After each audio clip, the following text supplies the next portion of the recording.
File number 078. Codename Evil on Two Legs. Myers was born in Haddonfield, Illinois, in 1957. At 6 years old, he murdered his sister, Judith Myers, on Halloween night. No provocation or emotional response was reported. Following the homicide, he was committed to Smith's Grove Sanitarium under the supervision of Dr. Samuel Loomis. For 15 years, Myers remained entirely silent. No speech, no facial expression, no acknowledgement of stimuli. Loomis later defined him as purely and simply evil. On October 30th, 1978, during a routine transfer, Myers escaped custody. The following night, 6 residents of Haddonfield were killed using edged weapons in close proximity to his former home. Early reports suggested familial fixation after the 1988 attacks on his niece, Jamie Lloyd. Subsequent patterns show indiscriminate targeting, indicating that his compulsion is behavioral, not emotional. No evidence of accomplices or communication has been confirmed, although fringe materials recovered from the 1995 Haddonfield Police Archives reference a group calling itself the Cult of Thorn. These documents describe Myers as the vessel of an ancient curse linked to cyclical sacrifice and purification. While unverifiable, the pattern correlation between ritual symbology and Myers' activity cannot be fully dismissed. In every measurable category, physical endurance, psychological absence, and environmental predictability, Myers functions as an autonomous recurrence, not a man returning to kill, but a phenomenon returning to complete. Myers possesses physical strength and endurance that exceed standard human parameters, capable of subduing multiple adult targets with single-handed force. In one instance, he lifted a full-grown male by the throat and suspended him against a wall, impaling him with a kitchen knife that supported the body's weight for several minutes.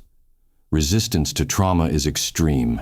Sustained gunfire, stabbing, electrocution, and full-body immolation have all failed to result in permanent incapacitation. Injuries that would render a normal subject comatose appear to cause temporary slowdown at best. Movement pattern is deliberate and efficient. Despite slow gait, he closes distance through consistent forward motion and precise environmental awareness. Victims often misjudge proximity. He exploits their fear response as navigation. Subject demonstrates rudimentary tactical adaptation, cutting power lines, utilizing terrain for concealment, and selecting tools based on proximity. However, no evidence of long-term strategy or improvisation under pressure. Behavior aligns with fixed procedural instinct rather than trained combat methodology.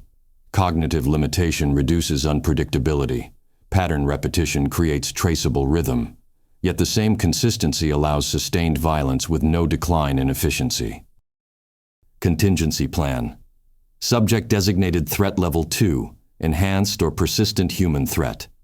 Myers operates within a confined radius, always returning to Haddonfield. The cycle repeats each year. Predictability is the biggest tactical advantage. 48 hours before October 31st, residential sectors are cleared, and patrols move into silent formation along known approach routes, Smith's Grove Corridor and Russellville Highway. No lights, no sirens, no broadcasts. I retain primary responsibility for detection and interdiction. Remote drones and thermal sweeps confirm presence and vector before committing. On confirmation, I channel movement into monitored approach routes, areas cleared of concealment, instrumented for full biometric capture. I confront him directly. Targeted neurostunners and joint disruptors to incapacitate without destroying tissue, deployable restraints that lock to structural anchors, and rapid containment modules configured for temporary cryogenic suspension and saline circulation. Investigation into the Cult of Thorn continues. If the Cult of Thorn proves active in the field, my objective shifts to severing the ritual vector, secure and remove artifacts, identify practitioners for interdiction, and neutralize any active ceremonies. That work requires specialists, magical and otherwise.